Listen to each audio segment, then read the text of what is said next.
July 11, 2009 marked the first 100 days of Najib's premiership. A group of 10 civil society organizations on Friday, July the 10th, called on the Prime Minister to meet a set of 10 key performance indicators for his next 100 days as Prime Minister. They stressed that through his commitment to a genuine and holistic reform program, will the Prime Minister be able to earn the full respect and support of all Malaysians. With the Prime Minister's 100th day in office. Before I begin, I will just introduce the group of people with me here. Starting from the far right is Ong Jin Cheng, who is representing Persatuan Kesedaran Community Selangor, or Empower. And then is Mr. Liao Kok Fa, who is chairperson for the Civil Rights Committee. And then we have Dr. Lim Teck Yi, who is the Executive Director for the Center for Policy Initiatives. On my left is Encik Zaid Kamarudin, who is President for the Jamaah Islam Malaysia. Next to him is Wong Chin Huat, who is Chairperson for the Writer Alliance for Media Independence.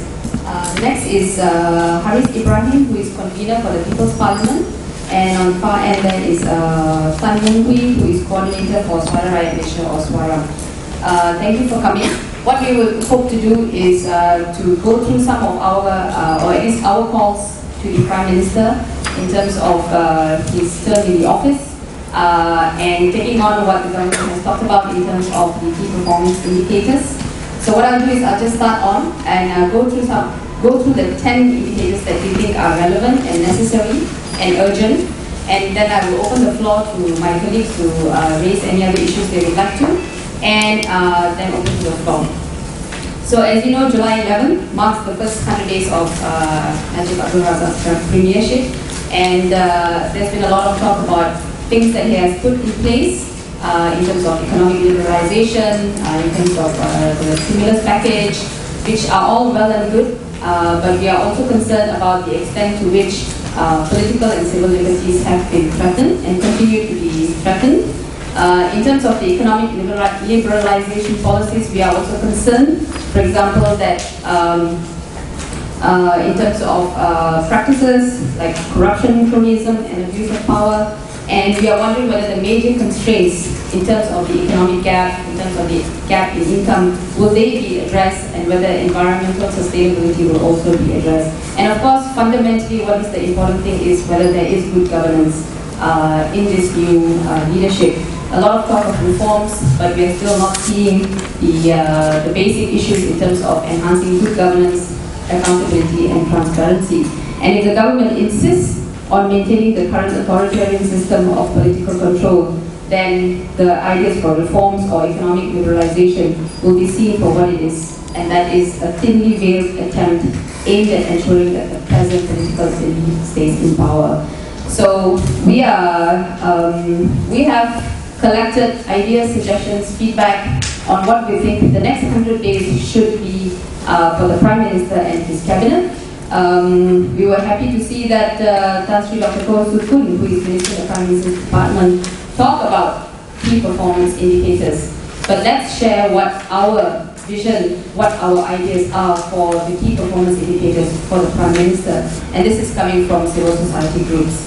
So we would like to suggest 10 key performance indicators for the next 100 days. And what I'll do is I'll just mention what the major areas are, what the current situation is, and what we would like to suggest as the KPIs.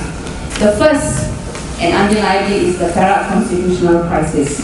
Now, the assessment is that, well, it is a deepening crisis which threatens the future of our democratic way of life. And what do we want? Our key KPI for Najib is fresh elections for the state of Perak. It's as simple as that. Obviously, but not so much to them. The second is in terms of electoral system and process. Our assessment is that it is neither free nor fair. There are some explanations we have put into our statement as well.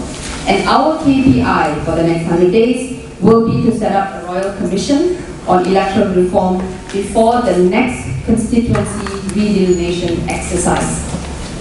The third is the judiciary and the prosecution. Our assessment, it is still controlled by the executive.